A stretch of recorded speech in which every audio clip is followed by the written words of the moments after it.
Public sector बैंकों का profit 1 lakh crore रुपए के पार हो गया है। पिछले 2-3 सालों में बहुत सारे सरकारी बैंकों को प्राइवेट कर दिया। कई बैंक दिवालिया हो गए, किसी में हिस्सेदारी बेच दी, कई सरकारी बैंकों को मर्ज कर दिया गया। सरकारी बैंक इतना प्रॉफिट कमा रहे हैं, तो ऐसा क्या रीज़न था कि सरकार को बैंक बंद करने पड़े या उनको मर्ज करना पड़ा? और ऐसे कौन से कारण हैं जिसके कारण बैंक इतना ज़्यादा प्रॉफिट कमा रहे हैं? आगे इसी टॉपिक पर बात करते हैं। देखिए, कोई भी बिजनेस हो, चाहे वो सरकारी हो या प्राइवेट हो, अगर उसको अच्छे से और अच्छी नीयत से चलाया जाए तो वो फेल हो ही नहीं सकता। ये कुछ बहुत बड़ी कमियां हैं सरकार की, जिनकी वजह से सरकारी बैंक फेल हुए हैं। नंबर 1, बिना सोचे समझे बड़े बड़े लोन बांटना। विजय माल्या, नीरव मोदी बड़े बड़े स्कैम करके देश छोड़कर भाग गए। सरकार ने उनके ऊपर क्या कार्रवाई की है वो आपके सामने है। जिस टाइम विजय माल्या को लोन दिया गया, उस टाइम उसकी एयरलाइंस बहुत बड़े घाटे में चल रही थी। बैंकों और सरकार को ये चीज़ें क्यों नहीं दिखाई दी, या फिर इनको देखना नहीं चाहती थी? देखिए, बैंक है ना, इतना बड़ा लोन खुद नहीं बांट सकता, उसको सरकार से बहुत सारी परमिशनें लेनी होती है। बड़े बड़े लोन बिना सोचे समझे दे दिए जाते हैं। लेकिन अगर किसी आम इंसान को लोन चाहिए ना, मान लो किसी आदमी को बिजनेस करने के लिए 5 लाख रुपए का लोन चाहिए, अगर वो बैंक के 500 चक्कर भी लगा देना तो भी शायद ही उसे लोन मिले। अगर किसी रीजन से उनका थोड़ा बहुत क्रेडिट स्कोर खराब हो जाए तो पूरे लाइफ टाइम में बैंक उन्हें लोन नहीं देता। लेकिन बिना सोचे ये इतने बड़े बड़े लोन कैसे दे देते हैं? दूसरा रीजन, बड़े बड़े लोन माफ़ कर देना। अगर कोई आम इंसान बैंक से लोन लेता है, अगर एक किस्त भी उसकी डिले हो जाती है तो बैंक वाले उसे धमकियां देते हैं। लेकिन जो बड़े बड़े लोग हैं जिन्होंने बड़े बड़े स्कैम किए, उनका कुछ नहीं उखाड़ पाते ये। अब इंडिया का एक जाना माना बिजनेसमैन है, उसने अपना जो भी एम्पायर खड़ा किया है पूरा का पूरा लोन लेकर बनाया है। लोन कहाँ से लिया? सरकारी बैंकों से। किसने दिलाया? सरकार ने। और एक रिपोर्ट के अकॉर्डिंग 1 लाख करोड़ रुपए से ज़्यादा का लोन सरकार ने माफ़ किया है उसका। उस इंसान को प्राइवेट बैंक वाले लोन नहीं देते। उसने जितने भी लोन लिए हैं वो लगभग सारे ही सरकारी बैंकों से है। तो बैंकों के डूबने का रीज़न यही है। अब बात ये करते हैं कि बैंक इतना प्रॉफिट कैसे कमा रहे हैं। Number 1, home loan. अब कोई भी किराए के मकान पर नहीं रहना चाहते, सभी का ये सपना है कि हमारा खुद का घर हो।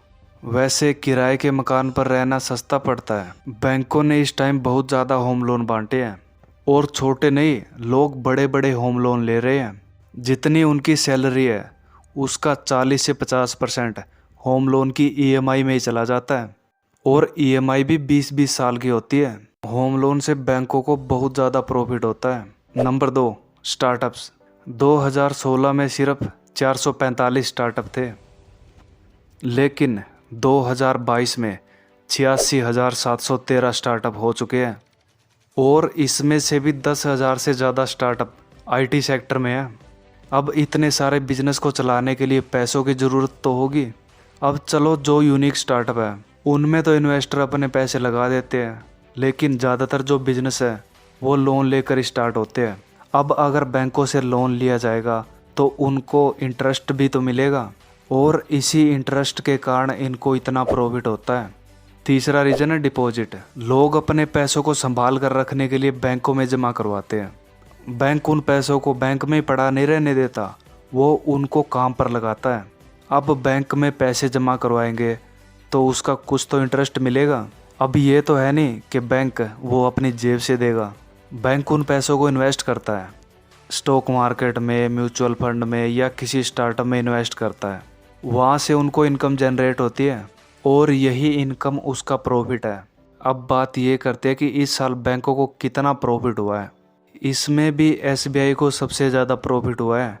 एसबीआई को 50,232 करोड़ रुपए का प्रॉफिट हुआ है, और जितना प्रॉफिट हुआ है उसकी आधी हिस्सेदारी तो एसबीआई के पास है। 2021-22 में सभी 12 बैंकों को 66,539 करोड़ रुपए का प्रॉफिट हुआ था। अगर पिछले साल से इसका कंपैरिजन करें तो 57% की ग्रोथ है।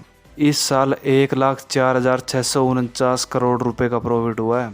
एसबीआई में 59% की ग्रोथ है।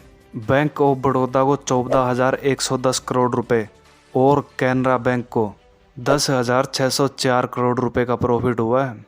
पंजाब एंड सिंध बैंक ने 26% के साथ 1,313 करोड़ रुपए, सेंट्रल बैंक ऑफ इंडिया को 51% के साथ 1,582 करोड़ रुपए, इंडियन ओवरसीज बैंक को 23% के साथ 2,099 करोड़ रुपए, बैंक ऑफ इंडिया को 18% के साथ 4,023 करोड़ रुपए, इंडियन बैंक को 34% के साथ 5,282 करोड़ रुपए और यूनियन बैंक ऑफ इंडिया को 61% के साथ 8,433 करोड़ रुपए का प्रॉफिट हुआ है। लेकिन पंजाब एंड नेशनल बैंक के प्रॉफिट में 27% की गिरावट आई है। हालांकि पीएनबी को छोड़कर सभी बैंकों में ग्रोथ रेट आई है। परसेंटेज के हिसाब से बैंक ऑफ महाराष्ट्र को 126% का प्रॉफिट हुआ है।